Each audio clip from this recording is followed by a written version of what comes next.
My name is Gerry Kitzhaber. Today is the 22nd of January, 2003.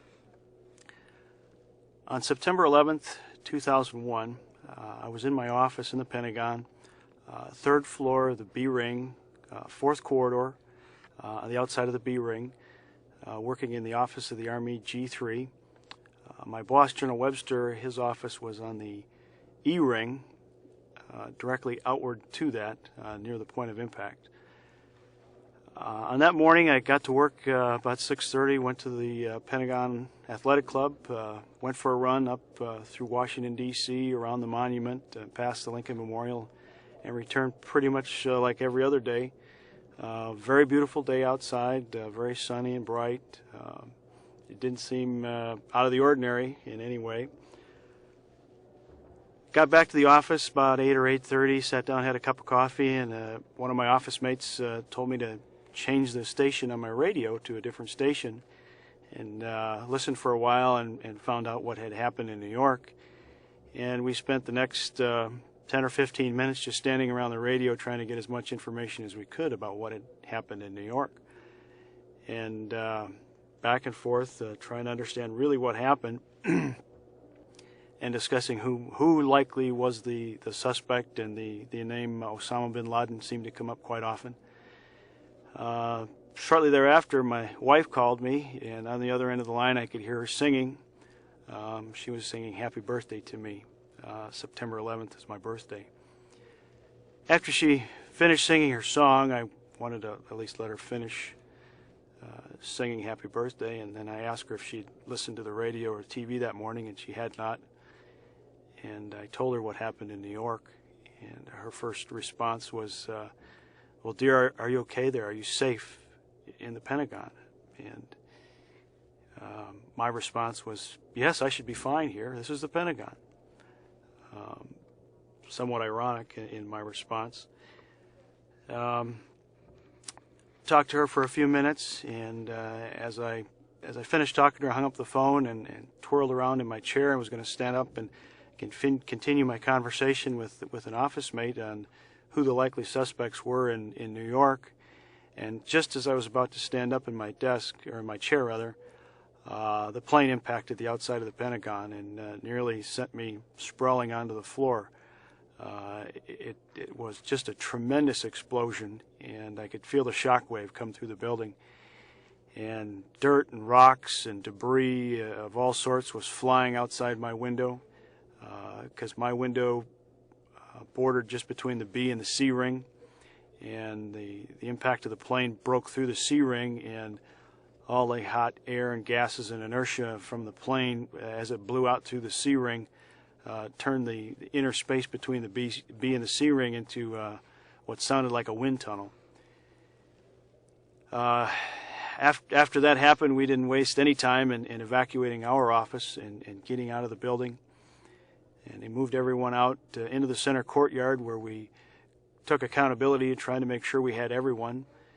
We had most everyone that we knew was in the office that day. And we stood there and waited for a few minutes to see what we ought to do. And I looked around, and I noticed a group of people gathering in the corner by the sidewalk. And I got to looking closer, and I noticed that in the midst of this crowd there was a piece of airplane debris. And I could tell it still had the painting of some airline. So I knew at that point that we had been struck by an airplane of some kind. Turned then to one of my office mates and asked him, there was 2 planes that hit New York, I asked him, and I said, so where's the second one? And he said, gosh, I don't know. And I said, well, I didn't think waiting here was a really good idea. At that point, we realized that we needed to get out. So we attempted to exit through the 8th corridor, because I knew that would get us to the north parking lot. And we went through the first doorway into the 8th corridor, and it seemed like a stampede of people coming in our direction.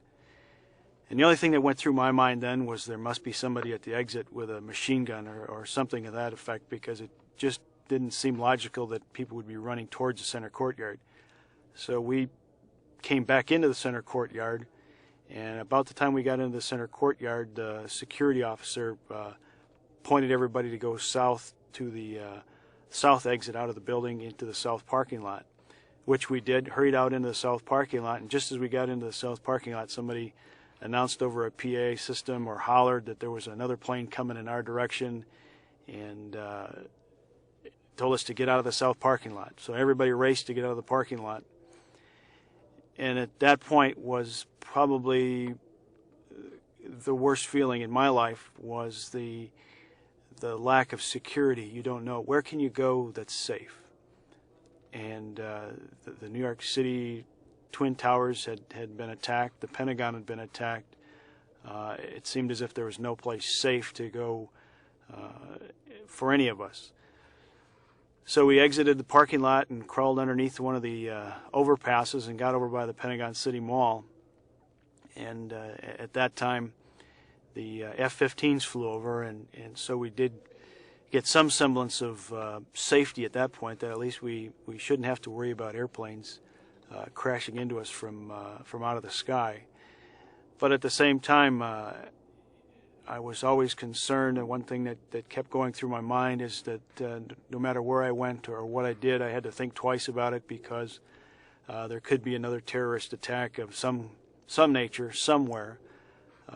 So it was very unnerving to think that no matter where you went or what you did, if you made one wrong move, it could be your last, and it may not even be a wrong move. But we finally exited the area, and as I walked around the west side of the building and looked back to see this huge gaping hole in the building, it was almost as if I was looking at a movie set. It was just incomprehensible that something that horrific could happen anywhere, let alone in the Pentagon. So I just recall standing there for a considerable period of time just looking at it, and there really wasn't anything I could say, and you almost felt numb at the time. You don't know what to feel. So I did leave the area and walked back to the Army National Guard Readiness Center, which is a couple miles away, and a friend of mine who worked there gave me a ride home that evening.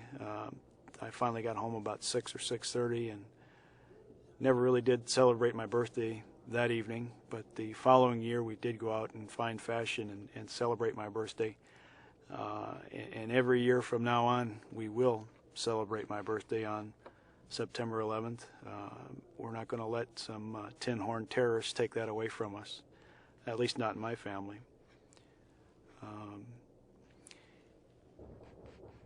Future generations, I'm sure, are going to look back at this day, and much the same as I look back on the attack on Pearl Harbor and wonder how it could happen.